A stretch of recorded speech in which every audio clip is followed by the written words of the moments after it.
নমস্কাৰ, welcome to my YouTube channel Assam career jobs. পুনৰ যোৰহাট ডিষ্ট্ৰিক্টৰ ফালৰ পৰা নতুনকৈ পোষ্ট মুকলি কৰি দিয়া হৈছে 2025 বৰ্ষৰ কাৰণে। গ্ৰেড 4, গ্ৰেড 3 লেভেলৰ পোষ্টসমূহ দেখিবলৈ পাব। যদি আপুনি ইণ্টাৰেষ্টেড হয়, এলিজিবল হয়, আবেদনসমূহ কৰি ল'ব পাৰিব।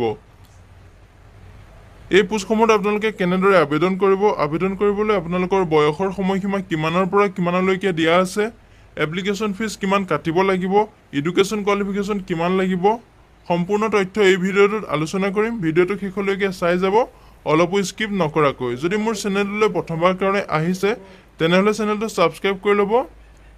লগতে ডেছক্ৰিপশ্যনত মই হোৱাটছএপ চেনেলৰ লিংক দিছোঁ, তাতো গৈ আপোনালোকে হোৱাটছএপ চেনেলটো ফ'ল' কৰি ল'ব, যাতে প্ৰতিদিনে জবৰ আপডেটসমূহ পাই থাকিব পাৰে। যদি ভিডিঅ'টো ভাল পায়, এটা লাইক কৰিব, কমেণ্ট কৰিব আৰু সকলো বন্ধু বান্ধৱীলৈ শ্বেয়াৰ কৰি দিব, যাতে সকলোৱে জবৰ আপডেটসমূহ পাই থাকিব পাৰে। ইয়াতে লিখা আছে DPS Jorhat recruitment 2025 PGT, PRT and other post. ইয়াতে আপুনি PGT, PRT আৰু বিভিন্ন ধৰণৰ পোষ্ট দেখিবলৈ পাব।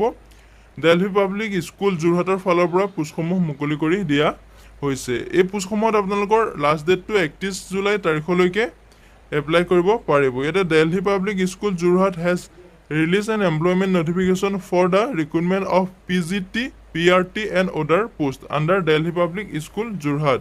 Interested and eligible candidate may apply online here. যদি আপুনি পোষ্টসমূহত ইণ্টাৰেষ্টেড হয়, এলিজিবল হয়, আবেদনসমূহ কৰি ল'ব পাৰিব। অনলাইন মাধ্যমেৰে আপুনি আবেদনসমূহ কৰি ল'ব পাৰিব।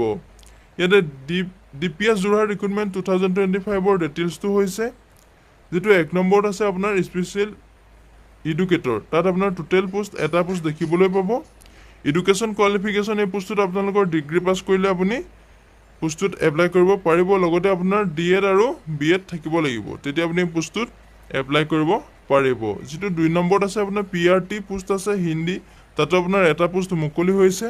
এডুকেশ্যন কোৱালিফিকেশ্যন, আপুনি এই পোষ্টটো গ্ৰেজুৱেশ্যন বা পোষ্ট গ্ৰেজুৱেশ্যন কৰি থ'লে আপুনি এই পোষ্টটো আবেদন কৰিব পাৰিব। লগতে BEd আৰু DLED আপুনি আপোনাৰ থাকিব লাগিব, তেতিয়া আপুনি এই পোষ্টটোত আবেদন কৰিবলৈ এলিজিবল হ'ব।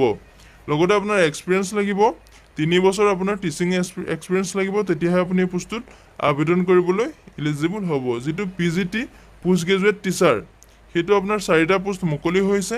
Biology, political science, geography, informatics practice, এই ছাবজেক্টকেইটাত আপোনাৰ পোষ্ট মুকলি হৈছে। 4টাকৈ PGT পোষ্ট মুকলি হৈছে। পোষ্ট গ্ৰেজুৱেট টিচাৰৰ পোষ্ট মুকলি হৈছে। ইয়াত আপোনাৰ এডুকেশ্যন কোৱালিফিকেশ্যন আপোনাৰ গ্ৰেজুৱেশ্যন আৰু পোষ্ট গ্ৰেজুৱেশ্যন থাকিলে এই পোষ্টসমূহত আবেদন কৰিব পাৰিব। লগতে আপোনাৰ BEd আৰু DLED থাকিব লাগিব, তেতিয়া আপুনি পোষ্টসমূহত এপ্লাই কৰিব পাৰিব। যিহেতু এই পোষ্টকেইটা আপোনাৰ টিচিং পোষ্ট হয়, ইয়াত আপোনাৰ এক্সপিৰিয়েঞ্চ লাগিব, মিনিমাম 3 বছৰ টিচিং এক্সপিৰিয়েঞ্চ লাগিব, তেতিয়া আপুনি পোষ্টসমূহত আবেদন কৰিব পাৰিব। এইটো কো-স্কলাৰষ্টিকছত আপোনাৰ পোষ্ট মুকলি হৈছে, এটা পোষ্ট মুকলি হৈছে।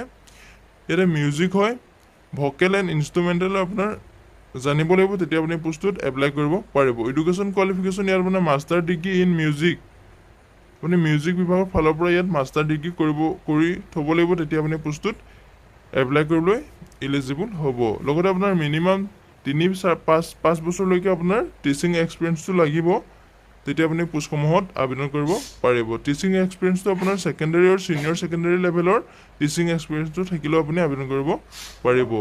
যিটো আৰ্টিফিচিয়েল ইণ্টেলিজেঞ্চ AI, তাত আপোনাৰ এটা পোষ্ট মুকলি হৈছে। এডুকেশ্যন কোৱালিফিকেশ্যনটো আপোনাৰ তাত BTech MTech কৰিব লাগিব, তেতিয়া আপুনি এই পোষ্টটোত আবেদন কৰিব পাৰিব। হাউ টু এপ্লাই, আপোনালোকে এপ্লাই কৰিবলৈ career@dpsjorhat.in এই ইমেইলত আপোনাৰ কণ্টেক্ট পঠাব পাৰে। লগতে আপোনাৰ এপ্লাই লিংক ডেছক্ৰিপশ্যনতে দিম, তাতে গৈ আপুনি এপ্লাই কৰি ল'ব পাৰিব। লাষ্ট ডেটটো আপোনাৰ 31/7/2025 তাৰিখলৈকে আবেদন কৰিব পাৰিব। যদি আপুনি আবেদন কৰিম বুলি ভাবিছে, ইমেইলটোতো আপুনি কণ্টেক্ট কৰি ল'ব পাৰিব। লগতে মই ভিডিঅ' ডেছক্ৰিপশ্যনতে ফুল ডিটেইলছ দি দিম, তাতো গৈ আপুনি আবেদন কৰি ল'ব পাৰিব। যদি ভিডিঅ'টো চাই ভাল পাইছে, এটা লাইক কৰিব আৰু মোৰ চেনেলটোলৈ যদি প্ৰথমবাৰ কাৰণে আহিছে, তেনেহ'লে চেনেলটো ছাবস্ক্ৰাইব কৰি ল'বলৈ নাপাহৰিব। আজিলৈ ভিডিঅ'টো ইমানেই আছিলে। জয় হিন্দ, জয় অসম।